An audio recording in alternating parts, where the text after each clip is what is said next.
Olá, mulheres, aqui mais uma vez quem fala, Viviane Martinello, do Esposas que Oram. Com coração grato hoje, estamos no nosso último áudio, o áudio 34, do livro Como Ter o Coração de Maria no Mundo de Marta, da Joana Weaver, da editora CPAD. Quero agradecer a todas as mulheres que estiveram conosco durante toda essa leitura, mulheres do mundo inteiro, de todas as nações, brasileiras espalhadas por esse mundo, nações que falam e ouvem português, que estão conosco, que Deus abençoe a cada uma de vocês. Vamos lá? Vai valer a pena. É exatamente o que o Tiago estava tentando dizer em sua carta às igrejas dispersas. É exatamente o propósito de sua declaração fantástica sobre o doloroso processo de associar-se a Deus em nosso crescimento cristão. Meus irmãos, tende grande gozo quando cairdes em várias tentações, sabendo que a prova da vossa fé produz a paciência. Tenha, porém, a paciência a sua obra perfeita, para que saibais e sejais perfeitos e completos, sem faltar coisa alguma. Tiago 1:2. Grande gozo? Sobre o que ele está falando? As igrejas para as quais ele se dirigia estavam sofrendo uma perseguição tremenda. Após a morte de um dos primeiros diáconos, Estevão, muitos cristãos fugiram de Jerusalém, espalhando-se pela Judéia e Samaria, sendo que muitos deles se juntaram a comunidades judaicas nas proximidades do Mediterrâneo. No entanto, ao invés de serem bem recebidos por seus parentes judeus, foram rejeitados e perseguidos, sem proteção dos judeus, explorados pelos gentios, despojados de suas propriedades, arrastados para a corte, tratados de forma pior do que escravos, e foi para esses proscritos solitários e feridos que Tiago dirigiu essas palavras incríveis: tem de grande gozo. Ou, de acordo com a nova versão, considerem-se supremamente felizes. Mas o que Tiago estava realmente dizendo àqueles cristãos feridos? Ele estava lhes dizendo para olhar além do lado doloroso do que estava acontecendo e para o Deus que estava fazendo no meio de tudo aquilo. Queria que vissem que as tribulações enfrentadas por eles não eram por acaso. A prova da sua fé tinha um propósito. Suas tribulações apontavam para um final glorioso. Tudo valeria a pena se eles apenas perseverassem. O resultado glorioso. O problema, naturalmente, é que a maior parte do tempo preferimos não perseverar. Todas nós queremos um testemunho, mas preferimos pular o teste que nos confere um testemunho. Todos queremos um resultado, mas preferimos pular o processo. Como Charles escreve, receio que nossa geração tenha atingido arriscadamente a mentalidade estou ficando cansado, então vamos parar um pouco. E não apenas no campo espiritual. Fazer dieta é uma disciplina, então ficamos gordos. Concluir os estudos é uma chatice, então caímos fora. Cultivar um relacionamento íntimo é doloroso, então desistimos. Escrever um livro exige demais, então paramos logo. Resolver conflitos do casamento é para alguns um esforço tão cansativo que preferem partir. Persistir em um trabalho árduo, então começamos a olhar para os lados e no momento em que estamos dispostos a desistir, surge o mestre que se curva e sussurra: continue, não pare, continue. Em relação à nossa vida espiritual, muitos de nós são pessoas do tipo tudo ou nada. Se não somos automaticamente perfeitos, desistimos. Quando as virtudes cristãs como a paciência e a bondade parecem difíceis de serem obtidas, abandonamos nosso desenvolvimento do caráter e decidimos que a santidade é para aqueles que estão mais bem equipados. Contudo, quando desistimos, estamos desistindo da nossa parte da sociedade. A perseverança é uma de nossas responsabilidades no processo de transformação. E que transformação! As recompensas da perseverança, delineadas por Tiago para nós, são muito mais do que meras palavras. E nos diz que o resultado glorioso da perseverança nos fará perfeitos e completos, sem faltar em coisa alguma. A palavra usada por ele para perfeito é teleios, que descreve uma maturidade dinâmica, uma personalidade que alcance seu pleno desenvolvimento. E quando Tiago diz que seremos completos, a palavra significa que seremos inteiros, perfeitos em todas as partes. Foi a palavra empregada para descrever a condição do sumo sacerdote e do animal sacrificado, apresentando todos os anos. Significava que estavam livres de qualquer marca de deformação ou defeito. A perseverança nos prepara para o sacrifício vivo, descrito por Paulo em Romanos 12:1. Santo e agradável a Deus. Deus usa as pressões das tribulações para aperfeiçoar nossas vidas. Ele talha facetas em uma pedra humilde para refletir a sua glória. A última frase de Tiago 1,4 ecoa em meu coração como uma esperança incrível. Quando perseveramos, nos tornamos perfeitos e completos, sem faltar em alguma coisa. Não padecemos de nenhum defeito, temos tudo do que precisamos. Naturalmente, ainda haverá áreas em nossas vidas em que lutaremos, ainda haverá lutas e perderemos alguns ocasionalmente, mas se temos o desejo de perseverar no processo, um dia, com Ele ao nosso lado, Cristo vencerá a guerra. Por essa razão, posso lhe dizer, persevere, amiga, persevere. Você quer mais de Deus? Então não tome outra direção. Você quer ser mais como Jesus? Então persevere, persista e continue. Quando fizer, eu lhe prometo, você será transformada como Maria e Marta foram. Coração de Maria, mundo de Marta. Gosto muito da última imagem que vemos de Maria e Marta na Bíblia. A passagem de João 12, 1,3 retrata duas mulheres em paz com seu Salvador e em paz consigo mesmas. Marta ainda serve, mas ela o faz com um coração atencioso. Em vez de ficar presa à cozinha, serve na sala de estar, na presença de seu Senhor. A serva ocupada torna-se uma aluna concentrada no momento em que Marta sorve cada palavra do Senhor. Maria talvez começou a noite sentada aos pés de Jesus, mas em vez de apenas ouvir, ela oferece tudo o que tem. Com seu gesto terno, prepara o mestre para o sepultamento e o fim de sua permanência na terra. A aluna contemplativa tornou-se uma serva eficiente no momento em que Maria demonstra o seu amor através da sua ação extravagante. E eu, de igual modo, tenho sido transformada como nunca havia imaginado. Eu também tenho aprendido lições surpreendentes sobre o significado de ter um coração de Maria em um mundo de Marta.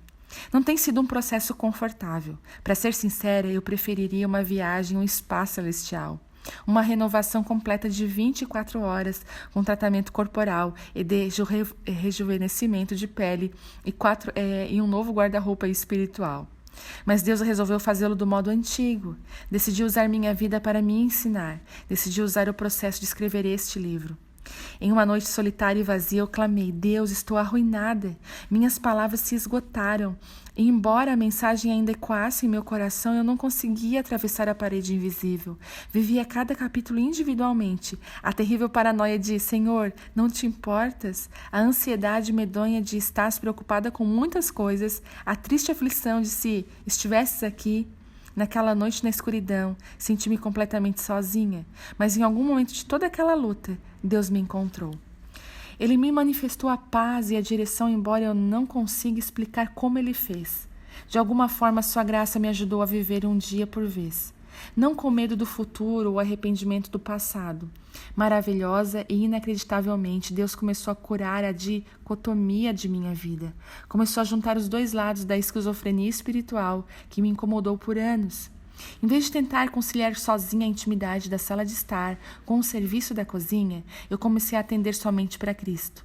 Em vez de me martirizar sobre o que foi e o que não foi feito, passei a entregar meus dias ao Senhor, pedindo-lhe para dirigir os meus passos. Senhor, tu sabes o que precisa ser feito hoje. Mostra-me uma só coisa, e eu farei. Com a entrega vinha uma nova paz. Consegui deixar a cegueira do pensamento tudo ou nada e gozar um dia por vez. As oportunidades começaram a se abrir com todos os lugares. Tive o privilégio de levar uma senhora a Cristo quando diminuí o ritmo da elaboração do livro. Esbarrei em uma conhecida que realmente precisava de oração no jogo do basquete de Jéssica, e até o ato de escrever começou a fluir melhor. Então, várias semanas depois, enquanto me dirigia ao hospital para visitar um membro doente da nossa igreja, perguntei-me: esta visita tem a ver com Marta ou Maria? Fiz a mesma pergunta sobre este livro. Todo o trabalho, tudo que escrevi e reescrevi, é uma obrigação de Marta ou uma devoção de Maria? Eu não tinha certeza. De repente, enquanto guiava o meu carro em meio aos meus pensamentos, percebi que tinha a ver com ambas. Visitar o hospital era o trabalho de Marta e Maria. Escrever sobre intimidade com Deus era fazer Maria desempenhar o trabalho de Marta fielmente. Em meu coração, outrora dividido, as duas se tornaram uma. Não tinha mais que me preocupar com as razões se estava agindo conforme a obrigação ou devoção. Deus derrubou as paredes e fez da sala de estar e da cozinha um único cômodo. Gritei, são ambos, golpeando o volante com um enorme sorriso no rosto. São ambos. Entrego tudo. Não consigo lhe dizer a liberdade que senti naquele dia. Era como se o grande enigma que estivesse trabalhando durante anos, de repente se resolvesse sozinho. Juntar as duas partes do meu coração parecia tão natural, tão simples, quase embaraçosamente fácil. Mas talvez você já tenha descoberto que Deus tem prazer em um coração sem divisões. Talvez você esteja vivendo naquele lugar de bem-estar contínuo de Deus, servindo e amando ao Senhor um dia de cada vez. No entanto, se esse não é o seu caso, e se você é uma lutadora como eu, anime-se, Deus tem um caminho melhor. Quem, em seu livro, escreve: aprendi que minha força não depende da intensidade do meu trabalho, mas em como me entrego por completo. Quando chegamos ao fim de nós mesmos e de nossas capacidades, quando renunciamos às nossas vidas, Jesus promete usá-las. O pouco é muito com Deus, está no negócio, especialmente se esse pouco for você e eu. Quando rendemos nossas vidas a Jesus Cristo, permitimos que o Senhor do processo faça o trabalho dele, porque é em nossa fraqueza que Cristo é forte. É em nossa imperfeição que o encontramos mais do que o suficiente. E é em nossa prontidão para sermos quebrantados que Ele traz inteireza, mais inteireza e perfeição do que jamais pensamos ser possível. Essa é uma jornada para toda a vida, um fruto para ser apreciado pela eternidade, o fruto que permanecerá por muito tempo depois de partirmos. Mears é conhecida por tudo o que realizou pelo reino de Deus. Desenvolveu uma imensa escola dominical e formando líderes. Jane escreve, em meio a todos os seus feitos, ela se postava frequentemente aos pés de Deus, estudando, ouvindo, deleitando-se no Senhor. Apesar de sua agenda cheia, ela abria sua Bíblia no silêncio sagrado da comunhão pessoal com Deus, com a mesma atenção que um homem faminto se aproxima de um banquete. E quando morreu, ela foi descrita como tendo passado pelo véu que separa o presente e o futuro, o qual foi descrito por ela como muito, mas muito fino. Alguém observou, não foi novidade para ela se encontrar com o Senhor a sós, pois muitas vezes assim o fez. Desta vez ela foi com ele. Você deseja que esse tipo de coração de Maria em um mundo de Marta? Sei o que eu quero. Como viver tão intimamente com Jesus de modo que, quando chegar o momento de deixar este mundo, eu também passe pelo véu muito fino, descrito por ela, de uma vida cheia de glória para outra, do ato de sentar-se em sua presença para o de estar face a face. Mas para que isso ocorra, preciso perseverar e ser paciente, porque é necessário um processo para produzir um resultado, e um processo leva tempo. Contudo, nunca se esqueça, pelo amor de Deus, que esse processo é divino. Deus está bem ao seu lado. Ele é aquele que se encarrega.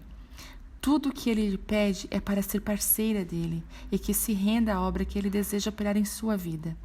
Paulo escreve em 2 Coríntios 4,16: Por isso, não desfalecemos, mas ainda que o nosso homem exterior se corrompa, o interior, contudo, se renova de dia em dia, porque a nossa leve e momentânea tribulação produz para nós um peso eterno de glória muito excelente. De glória em glória, Ele está nos transformando. Então, não se preocupe se você ainda não chegou lá, minha querida irmã. Apenas não desista do processo.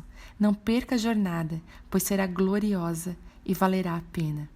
Uma oração para a jornada. Ó Cristo, não me dê tarefas conforme as minhas forças, mas dá-me forças conforme as minhas tarefas, pois quero crescer com as coisas que são grandes demais para mim. Desejo crescer com a grandeza das minhas tarefas, mas precisarei da tua ajuda para esse crescimento. Aleluia! Chegamos a mais um final de um livro e nós estamos muito felizes. Que Deus abençoe a cada mulher que ouviu os áudios, que esteve junto. E nós estamos agora nos preparando para o próximo livro, que vai ser Mulheres com Espadas, como carregar a sua cruz como uma heroína da Lisa Bevere. Que Deus abençoe a cada uma de vocês, a graça e o favor do céu